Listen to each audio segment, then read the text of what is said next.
ಕೇಳು. ಆಮೇಲೆ ಮದ್ವೆ ಆದ್ಮೇಲೆ ನಾನು 14 ವರ್ಷ ಕೆಲಸ ಮಾಡ್ಲಿಲ್ಲ. ಯಾಕೆ? ಮನೆ ಗೃಹಸ್ಥಾಶ್ರಮ. 15 ಜನ ನಾವಿದ್ದಿದ್ದು. 15 ಜನ ಎಲ್ಲ ಒಟ್ಟಿಗೆ ಅವರ ಅಕ್ಕ ಭಾವ ಚಿಕ್ಕಮ್ಮ ಚಿಕ್ಕಪ್ಪ ಅವ್ರ ಮಕ್ಕಳು ಮೊಮ್ಮಕ್ಕಳು ಎಲ್ಲ ಇದ್ದಾಗ ಸೊ ಅದನ್ನೆಲ್ಲ ನೋಡ್ಕೋಬೇಕಲ್ಲ. ಸೊ ಅವಾಗೇನು ಇವಾಗ ಒಂಥರ ಕೆಲಸದವ್ರನ್ನ ಇಟ್ಕೊಂಡೆಲ್ಲ ಮಾಡೋಕ್ಕಾಗುತ್ತಾ? ಇಲ್ಲ. ನಾನು ಹೇಳಿದೆ ನನಗೆ ಡಾನ್ಸ್ ಕಲಿಬೇಕು ಅಂತ ತುಂಬ ಆಸೆ ಇತ್ತು. ಆಮೇಲೆ ಹೇಳಿದ್ರು, ನೀನು ಹೋಗ್ತೀಯಾ ಡಾನ್ಸ್ಗೆಲ್ಲ ಹೋಗ್ತೀಯಾ ಮಾಡ್ತೀಯಾ, ನಿನ್ನ ಜೊತೆ ಒಬ್ಬರು ಬರಬೇಕು, ಯಾರು ಬರ್ತಾರೆ ನಿನ್ನ ಜೊತೆ, ಆಮೇಲೆ ಮನೇನ ಯಾರು ನೋಡ್ಕೋತಾರೆ, ನೀನೇ ದೊಡ್ಡೋಳಾಗಿರೋದ್ರಿಂದ ನೀನೇ ತಾನೇ ಮನೆಯನ್ನೆಲ್ಲ ನೋಡ್ಕೋಬೇಕು. ಒಂದು ಹಿರಿಯ ಎಲ್ಲರಿಗೂ ವಯಸ್ಸಾಗಿದ್ದರಿಂದ ಅದೊಂದು ಕಾಯಿಲೆ ಇದೊಂದು ಕಾಯಿಲೆ ಅಂತ ಅವ್ರ ಅಕ್ಕನ ಮಗಳಿಗೆ ಓಪನ್ ಹಾರ್ಟ್ ಸರ್ಜರಿ ಆಯಿತು. ಅವರ ಅಕ್ಕನಿಗೆ 7 ಸಲ ಹಾರ್ಟ್ ಅಟ್ಯಾಕ್ ಆಯಿತು. ಅವರ ಇದು ಹಾರ್ಟ್ ಅಟ್ಯಾಕ್ ಅನ್ನೋದು ಅಂದ್ರೆ ಪರಂಪರೆ ಅಂತ ಬರುತ್ತೆ ಅಂತ ಕೇಳ್ಪಟ್ಟಿದ್ದೀನಿ. ಲೋಕೇಶ್ ಸರ್ದು ಅದೇ ಅಲ್ಲ, ಅವ್ರಿಗೆ ಒಂದೇ ಸಲ ಆಗಿದ್ದು ಅಲ್ಲ, ಬಟ್ ಆಗಿದ್ದ ಹಾರ್ಟ್ ಅಟ್ಯಾಕ್. ಹೌದು. ಅದು ಆಮೇಲೆ ಅವರು ಜೋಪಾನವಾಗಿರ್ಬೇಕಾಗಿತ್ತಲ್ವಾ, ಇಷ್ಟೆಲ್ಲ ಹಿಸ್ಟ್ರಿ ಇರುವಾಗ. ಡಯಾಬಿಟಿಕ್ಕು ಅದು ಎಲ್ಲ ಇತ್ತಲ್ಲ, ಅದಾಯಿತು. ಆಮೇಲೆ ಸರಿ ಹೀಗೆ ಫುಲ್ ಎಂಗೇಜ್ 15 ವರ್ಷ. ಆಮೇಲೆ ಪಾರ್ವತಮ್ಮ ಅವರೇ, ಏನು ಮನೇಲೇ ಕೂತಿದ್ಯಾ ನೀನು, ಇದು ಪಾರ್ಟ್ ಮಾಡು ಅಂತ ಅಂದ್ಬಿಟ್ಟು, ಅಯ್ಯೋ ಇಲ್ಲಮ್ಮ ನನ್ನ ಮನೆ ಅಂತಂದೆ. ಇದೊಂದು ಸಿನಿಮಾ ಮಾಡಿ ಅಂದ್ಬಿಟ್ಟು ರಾಘವೇಂದ್ರ ರಾಜ್ಕುಮಾರ್ ಅವರ ಚಿರಂಜೀವಿ ಸುಧಾಕರ್ ಅದು ಕಮ್ ಬ್ಯಾಕ್ಸ್ ಚಿತ್ರ ನನಗೆ 88 ರಾಘಣ್ಣಂಗೆ ಅಮ್ಮ ಅಲ್ಲ ಅತ್ತೆ, ಅದರಲ್ಲಿ ಅತ್ತೆ ಆಗಿ ಇದರಲ್ಲಿ ಇದು ಅಮ್ಮ ಆಗಿ ನಂಜುಂಡಿ ಕಲ್ಯಾಣ. ಇದು ಅದಾದ್ಮೇಲೆ ಚಿರಂಜೀವಿ ಸುಧಾಕರ್ ಆದ್ಮೇಲೆ ನಂಜುಂಡಿ ಕಲ್ಯಾಣ ಅಲ್ಲ ಇದೊಂದು ಮಾಡುವಲ್ಲಿಲ್ಲ. ಡೇಟ್ ಕೇಳಿದ್ರೆ ಅಮ್ಮ ನನ್ನ ಹತ್ರ ಡೇಟ್ ಇಲ್ಲ ಅಲ್ಲೇ ಕತ್ತೆ, ನನ್ನ ಸಿನಿಮಾದಕ್ಕೆ ಡೇಟ್ ಇಲ್ಲ ಅಂತೀಯ ನೀನು ಅಂತ ಅಂದ್ಬಿಟ್ಟ. ಆಮೇಲೆ ಅಡ್ಜಸ್ಟ್ ಮಾಡಿದ್ದು. ಆಗಾಗಲೇ ನಾನು ಏನದು ಸುರಸುಂದರಾಂಗ ಅದು ಇದು ಕಾಶಿನಾಥದ್ದು ಅದು ಇದು ಎಲ್ಲ ಮಾಡ್ತಾಯಿದ್ದೆ. ಅದನ್ನು ಒಳ್ಳೆ ನೋಡಿದ್ರ ಕಮ್ ಬ್ಯಾಕ್ ಮಾಡಿದ ತಕ್ಷಣ ಎಂಗೇಜ್ ಆಗ್ಬಿಟ್ರು. ಅದಾದ್ಮೇಲೆ ನನಗೆ 200-300 ಚಿತ್ರ ಆಗಿದ್ದು, ಅದಕ್ಕೆ ಮುಂಚೆ ಇಲ್ಲ. ಸೊ ಅದು ನನ್ನ ನಂಜುಂಡಿ ಕಲ್ಯಾಣ ಅದ್ಭುತ ಹಿಟ್ಟಾಗೋಯ್ತು. ಈ ನಂಜುಂಡಿಕೆ ಮಾ ದೇಕೋರೆ, ನಂಜುಂಡಿ ನಮ್ಮ ಏರಿಯಾ ನಂಜುಂಡಿಕೆ ಮಾ ದೇಕೋರೆ ಅಂತ ಶಿವಣ್ಣಂದು. ಹೌದು. ಪುನೀತ್ ರಾಜ್ಕುಮಾರ್ ಜೊತೆ ನಾನು ಮಾಡೇ ಇಲ್ಲ, ಗೊತ್ತಾ? ಅದೇ ನನಗೆ ಗೊತ್ತೇ ಇಲ್ಲ. ನಾನು ಅಮ್ಮನೂ ಯಾಕೆ ಇದು ಮಾಡಿದ್ರು, ಮಿಸ್ ಮಾಡಿದ್ರು ನನ್ನ ಅಂತ ಗೊತ್ತಿಲ್ಲ. ಅದೇ ಅಥವಾ ಬ್ಯುಸಿ ಆಗಿರ್ತೀನಿ ನಾನಂತೂ, ಯಾವಾಗಲೂ ಬ್ಯುಸಿ ಆಗಿರ್ತೀನಿ. ಬೇಡ ಲೋಕೇಶ್ ಹೋಗೋದು ಬರೋದು ಎಲ್ಲ ಇತ್ತ ಮನೆಗಳಿಗೆ? ಅಯ್ಯೋ, ಅಲ್ಲಿ ಶಿವಾಜಿನಗರದಲ್ಲಿದ್ದಾಗ ಎವ್ರಿ ವೀಕ್ ಹೋಗ್ತಾ ಇದ್ವಿ.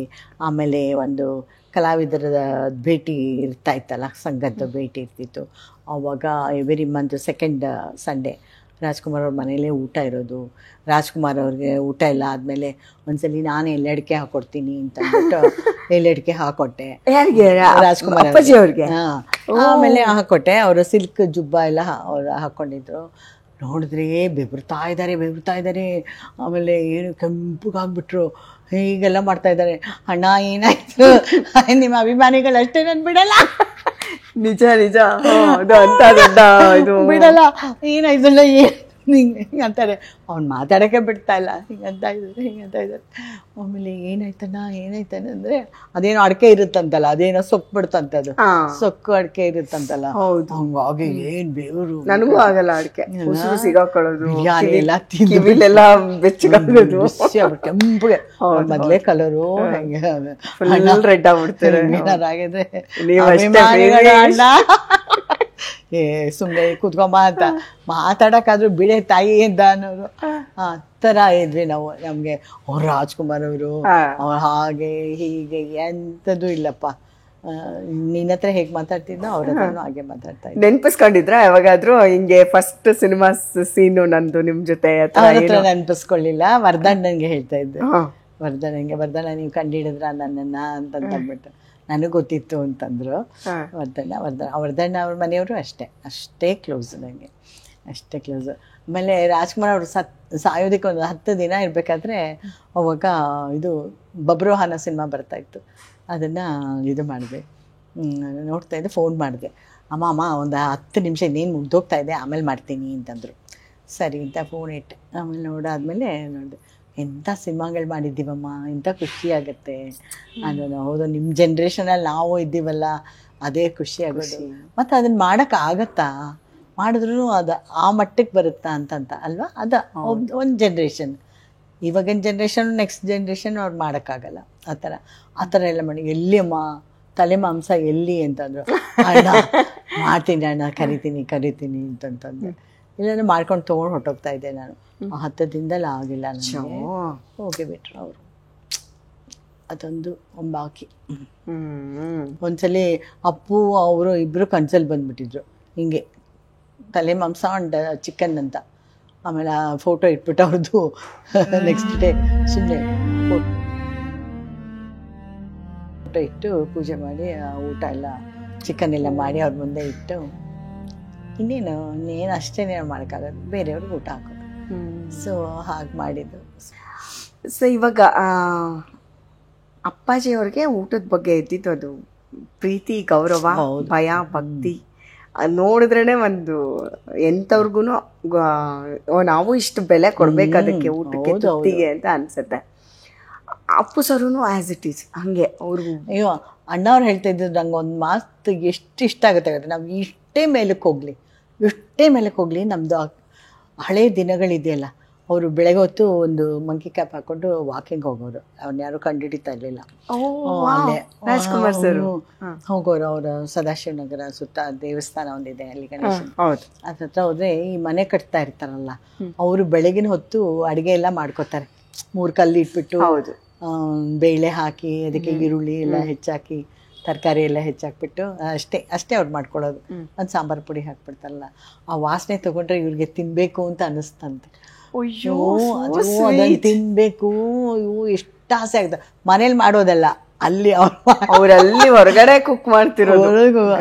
ಅವರು ಮನೆ ಕಟ್ಟೋರು ಮಾಡೋದು, ಅದನ್ನ ತಿನ್ಬೇಕಂತ ಎಷ್ಟು ಆಸೆ ಆಗುತ್ತೆ ಅಮ್ಮ, ಅಷ್ಟು ಆಸೆ ಆಗುತ್ತೆ.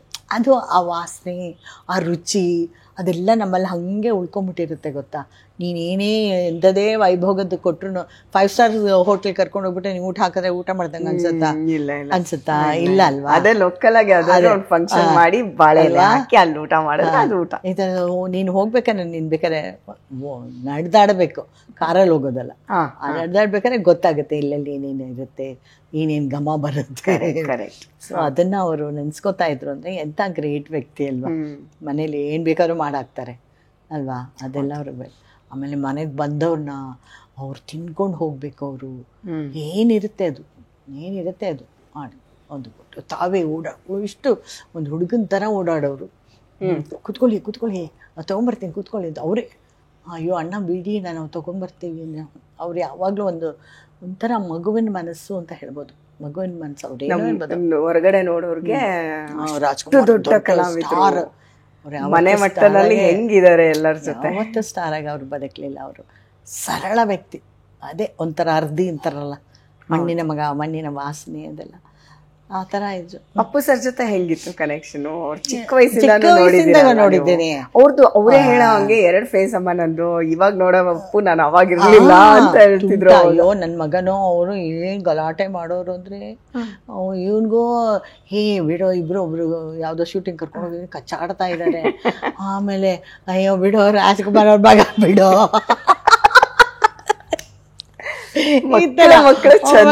ಹಾಗೆ. ಆಮೇಲೆ ಅವನು ಹಂಗೆ ರೌಡಿಸಮ್, ಅವನು ಪುಟ್ಟಾಣಿ ಮಗುವಿಂದ ನೋಡಿದ್ದೇನೆ. ಇದು ನಾವು ಎಂಥದ್ದು ಗೋಕಾಕ್ ಚಳವಳಿಗೆ ಹೋದಾಗ, ಅದಕ್ಕೆ ಎಷ್ಟು 2-3 ವರ್ಷ ಇದ್ದಿರ್ಬೋದು. ಅವಾಗ ಹೋದಾಗ ಅಮ್ಮ ಸೈನ್ ಮಾಡ್ಬೇಕಂದ್ರೆ ಇಂಗ್ಲೀಷಲ್ಲಿ ಲೋಹಿತ್ ಅಂತ ಹೆಸರು ಬರಿತಾ ಇದ್ದ. ಅಮ್ಮ ಕೂತ್ಕೊಂಡು ಮಾಸ್ಟರ್ ಲೋಹಿತ್ ಅಲ್ಲ, ಅವಾಗ ಪುನೀತ್ ಅಂತ ಕನ್ನಡದಲ್ಲಿ ಬರ್ಸೋರು. ಅಬ್ಬಾ, ಕನ್ನಡದಲ್ಲಿ ಬರೆಯೋದನ್ನ ಹೇಳ್ಕೊಡ್ತಾ ಇದ್ರು ಅಲ್ಲ. ಅವಾಗಿಂದ ನೋಡಿದ್ದೀನಿ ನಾನು ಹಾಗೆ. ಆಮೇಲೆ ಇದಕ್ಕೆಲ್ಲ ನಂಜುಂಡಿ ಕಲ್ಯಾಣ, ಅದೇ ರಾಗ ಅದೇ ಹಾಡು, ಕಲ್ಯಾಣ ಮಸ್ತು, ಆ ಸಿನಿಮಾಗೆಲ್ಲ ಹೋದಾಗ ಹಂಗೆ ಹೋಗ್ತಿದ್ದು. ಸುಮ್ಮನೆ ಇದ್ದ ಅವನು ಓದ್ಕೊಂಡು ಅದು ಮಾಡ್ಕೊಂಡು ಡಿಂಗ್ ಅಂತ ತಲೆ ತುಂಬ ಪದೇ ಕೂದಲು ಅಂತಾರಲ್ಲ, ಹಂಗೆ ಇಟ್ಟೋ ಒಂದು ಕೂದಲು ಅಂದ ಹಾಗೆ ಇದ್ದ. ಆಮೇಲೆ ಅವ್ನು ಹೀರೋ ಆದಮೇಲೆ ಹಾಯ್ ಬಾಯ್ ಅಷ್ಟೇ, ಏನಪ್ಪ ಚೆನ್ನಾಗಿದೆಯಾ ಅದೆಲ್ಲ ಬಂದಿದ್ದೆ. ಅವ್ರ ಮಕ್ಕಳಿಗೆ ಅದೇ ಕಲಿಸಿರೋದು. ಬಂದಿದೆ ಎಲ್ಲ ನಮಸ್ಕಾರ ಮಾಡುತ್ತವೆ, ಎಲ್ಲರೂ ಅವ್ರನ್ನ ಮನಸ್ಫೂರ್ತಿಯಾಗಿ ಆಶೀರ್ವಾದ ಮಾಡ್ತಾರೆ. ಸೊ ಅಷ್ಟೇ. ಆಮೇಲೆ ಏನು ನಂಗೆ ಗೊತ್ತಿಲ್ಲ. ಆಮೇಲೆ ಸಿಕ್ಲೇ ಇಲ್ವಾ ನೀವು ಸಿಕ್ಕಿದೆ ಸಿಕ್ಕಿದೆ ಈ ವರ್ಷನಲ್ಲಿ? ಅದೇ ಈ ವರ್ಷ ಮದುವೆ ಆದಮೇಲೆ ಮನೆಗೆ ಹೋಗಿ ಅವರ ಹೊಸ ಮನೆ ಗೃಹ ಪ್ರವೇಶಕ್ಕೆ ಹೋಗಿದ್ವಿ.